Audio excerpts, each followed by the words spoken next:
I made just over $1,000 in my 6th year of business, and then in my 7th year, just 1 year later, I made well over $100,000 for my brand. In this video, I'm gonna be going over a couple of the key things that I did and changed to basically snowball it into what it is today. I'm really just gonna be going over like 2 to 3 major things, because I think if you take care of these, then the rest will take care of itself, and hopefully limit the amount of time it takes you to grow. Realistically, apply everything I say. You really should only take about a year to really see some real growth. First, I want to preface this that I originally started my brand Forevr Studios in high school. I think we came up with it when I was 16, and then by 17 we had launched. I originally came up with it, me and a friend, and basically from the very get-go we had it all wrong. Most people do, which is fine. We had lackluster marketing, and we didn't have any support for it before we dropped, and most importantly, we had no brand identity, and we had no way to establish the brand identity, like through the marketing.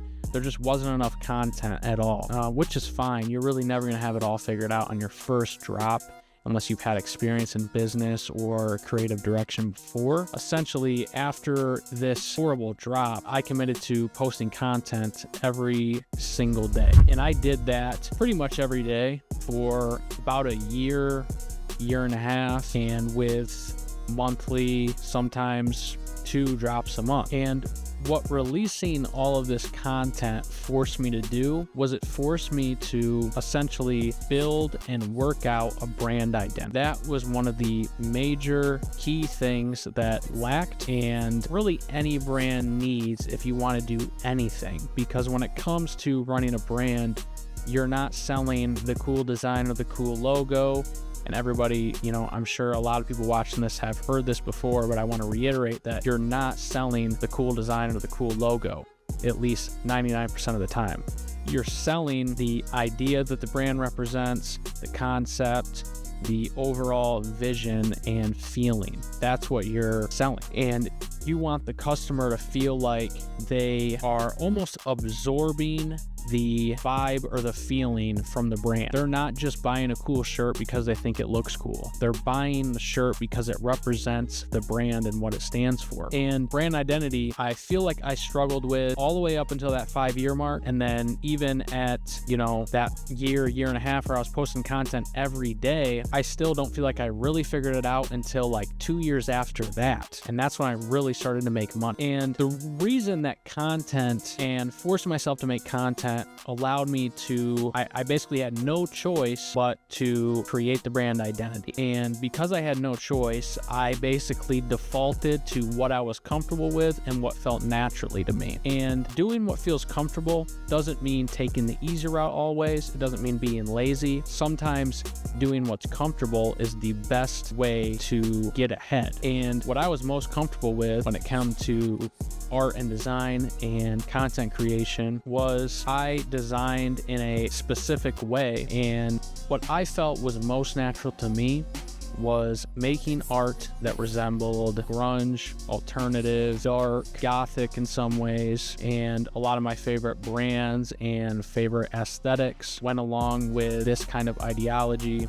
And that's a lot of the reason why originally we made the slogan, there's another word for it, but I can't remember what the word is, but the original slogan was just live forever. That's extremely broad, extremely basic. That really doesn't touch anything. And our new slogan is beyond flesh and bone. And that just goes along with the alternative grunge, deep, gothic kind of energy and vibe that I'm trying to convey. And the reason that we named it Beyond Flesh and Bone is because Forevr is supposed to represent not just the logo or the brand being called Forevr. It's meant to represent creating ideas and living in a way that makes you live forever, that makes you live beyond death. And so when I say beyond flesh and bone, I am painting a picture of something that goes beyond death, whether it's an idea or a way of living or your character, who you are as a person. All of that lives forever. And not having an identity, not having a firm grasp on who or what you are, that will not live forever. That will be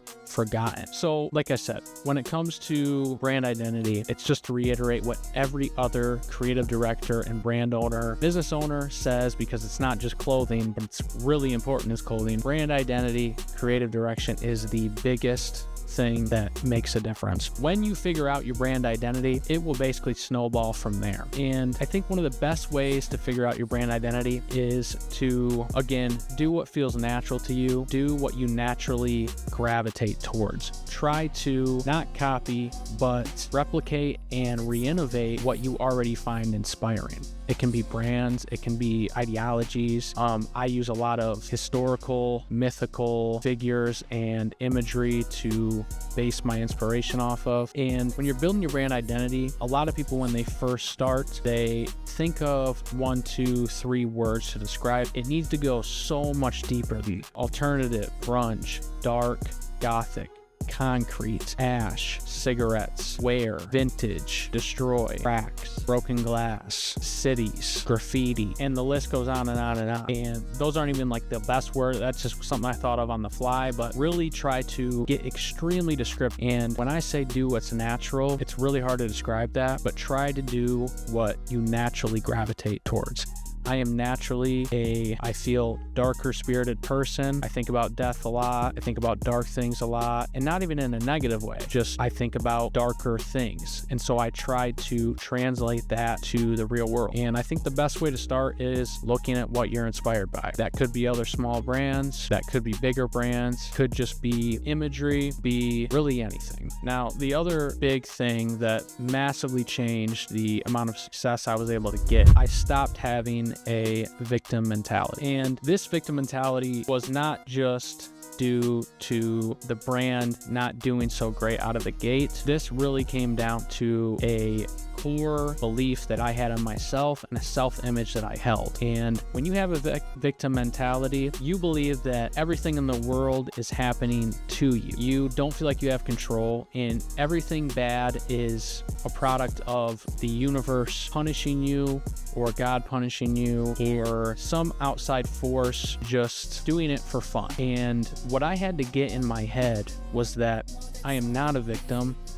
I manifest my reality, and I have the ability through free will and creativity and my intuition to change this through not only physical actions, but also my mentality and actually forcefully creating better and brighter thoughts. And what I always say is the actions are actually the last thing you have to do if your thoughts and your spirit are in the trash. And the reason I say that is not to make it sound like you don't have to work hard or any of this comes easy, but action should be the last thing you worry about if you are not healthy mentally, because it starts with emotion and then thought, or however you want to say it. You can say it starts with thought and then emotion, but the bottom line is it starts in the mind before you put it into action.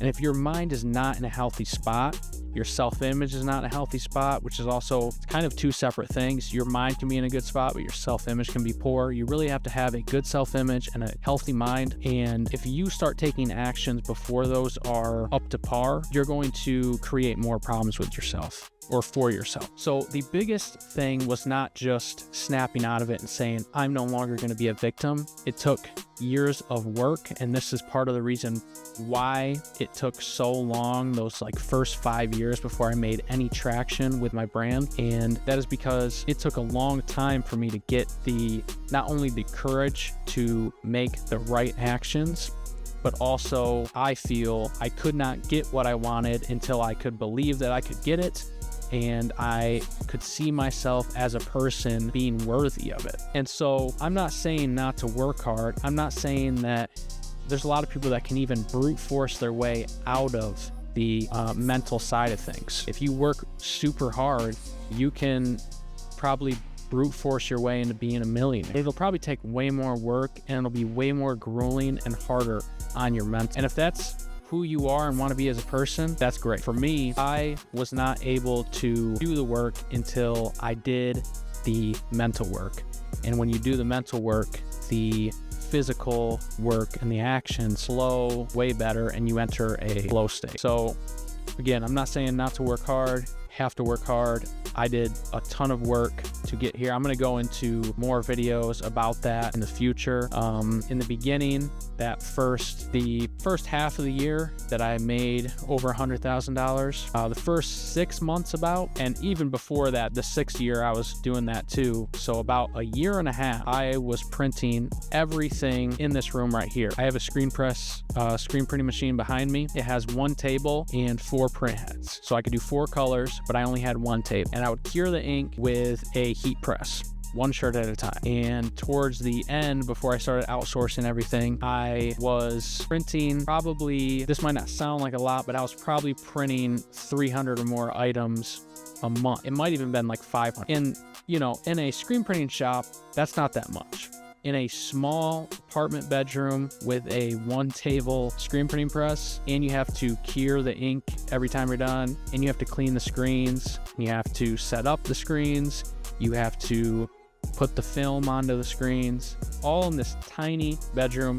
I wish I could show how, you can kind of tell how small this bedroom really is. I printed everything in here for like a year and a half, and I worked extremely hard, and I am not saying not to do the hard work, because it has to be done one way or another. But if you get your mental right, it will flow like water, and you will probably come up with better and more efficient ways to do the work. That's gonna be all today. Hope you guys enjoyed it. I got a lot of videos on the way, a lot of ideas coming out, so thanks for watching.